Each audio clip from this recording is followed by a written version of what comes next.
when I think of client expectations, that's a negotiable item.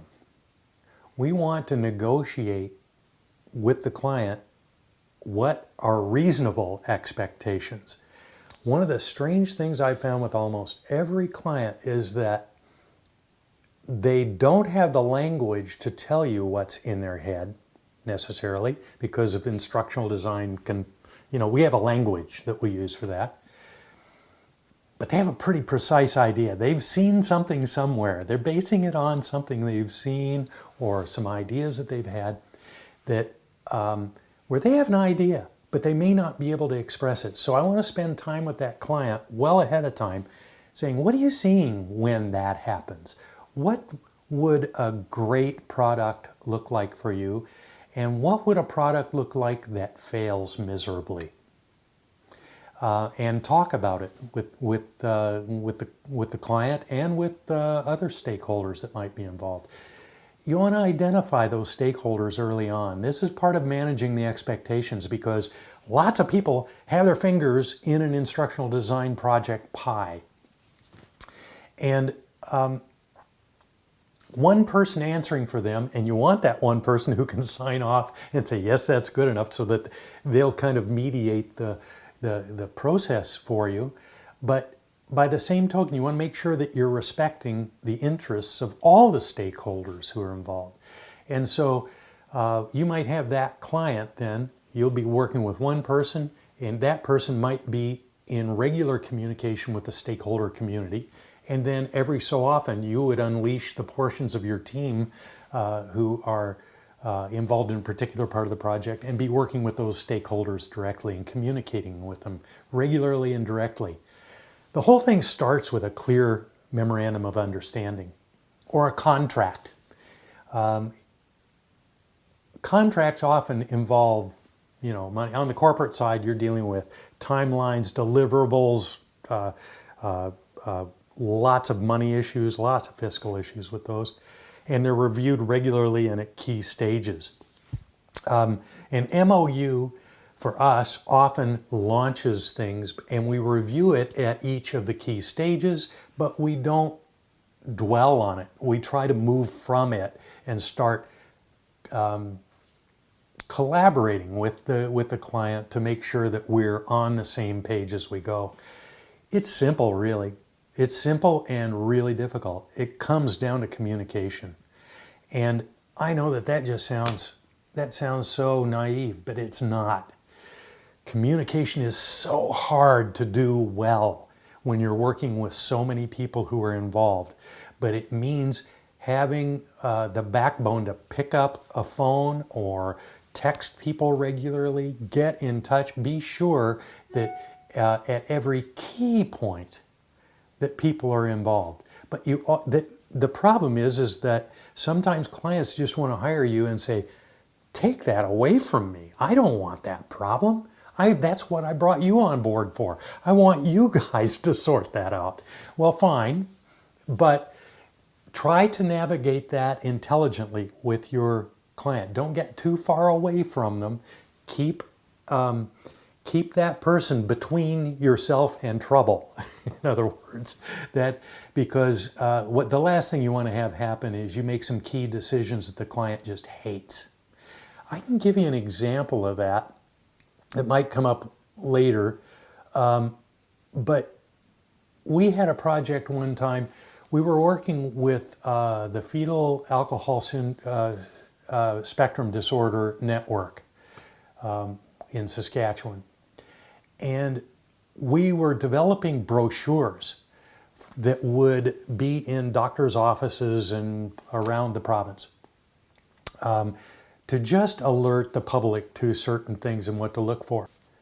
That we had competing interests involved. We had stakeholders from the Indigenous communities who wanted to make sure that they were represented and these things were appropriate for their communities.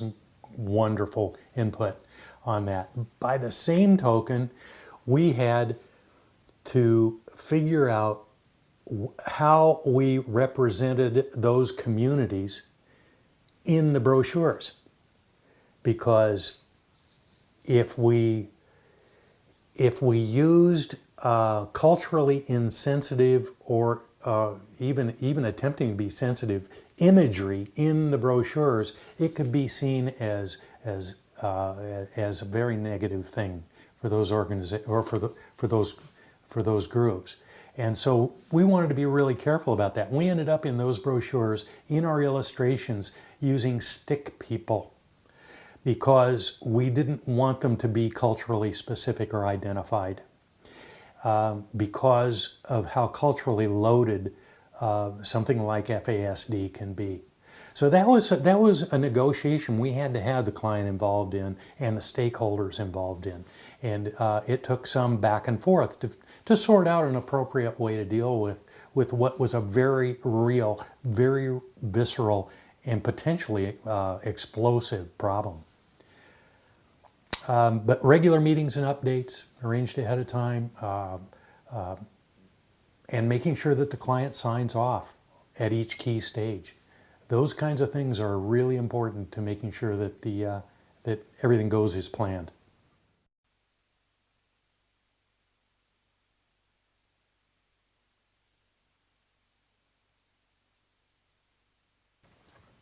I don't always know what the content is. In fact, I seldom know the content in any reasonable amount of depth and that sort of thing. So you need client representation.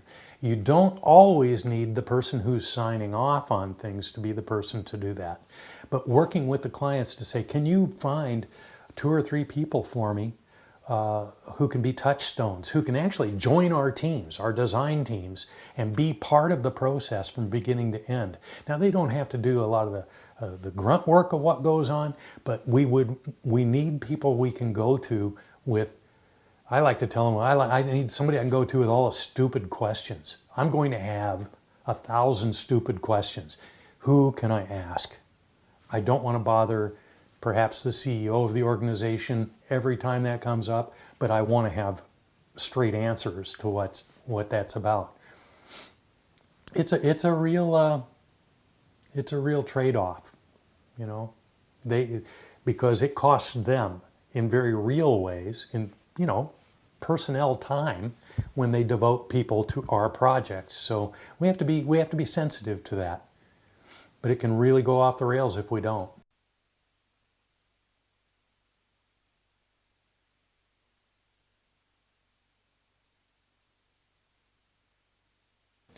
Yeah, I think any responsible instructional designer is going to try and anticipate, any project manager is going to try and anticipate every problem that can come up. And will miss every time. There are always going to be surprises. They're often not happy surprises. And so how do you deal with those things? You have to be reactive. You have to be ready to react. You have to be ready to walk right into somebody's face and say, we have to solve this. We have a critical issue underway right now. Now, most of my interactions, I got to tell you, have been very positive. I haven't run into that many problems, but when they have been problems, they've been real. It's always a learning process for me as a project manager. In my context, there's a power dynamic at play. And there is in almost every instructional design team between a project manager and the project team. But in an academic setting, it's twofold. I mean, I'm not just the project manager, I'm also the instructor. And I'm going to assign marks and that sort of thing. And that came into play. I can give you an example. I can probably give you a better example than anything else. One time we were working with an organization. In fact, it was an organization that handed off a project to some people underneath. And those people underneath didn't know what was a reasonable thing to ask of team members.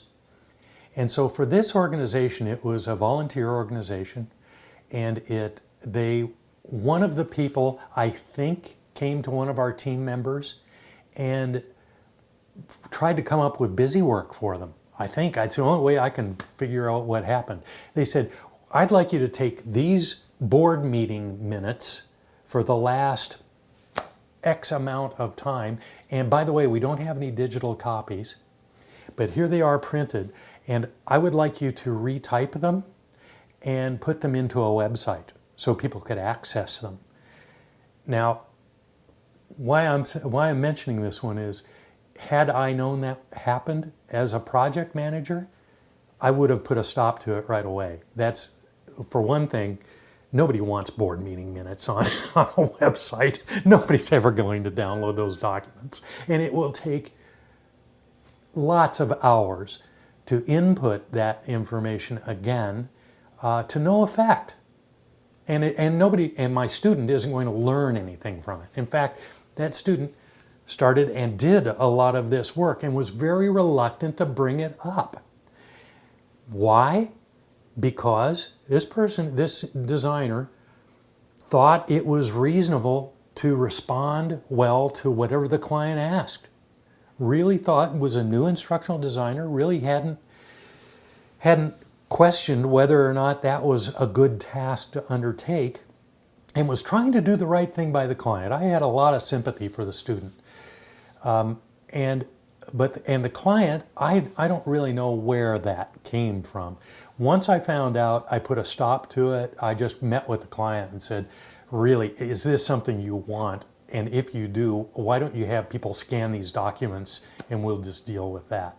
I don't think it's going to get a lot of usage, and it's not a good use of anybody's time. That's a role for a project manager to take in, to defend those people. But because of that power dynamic that's there between, and this could happen in a corporate setting too, between a project manager and the team that's doing the work, everybody's trying to do the right thing, and it ends up being the wrong thing. And if there's not that trust between a project manager and the team members, it can go sideways pretty quickly. But that's one example of that.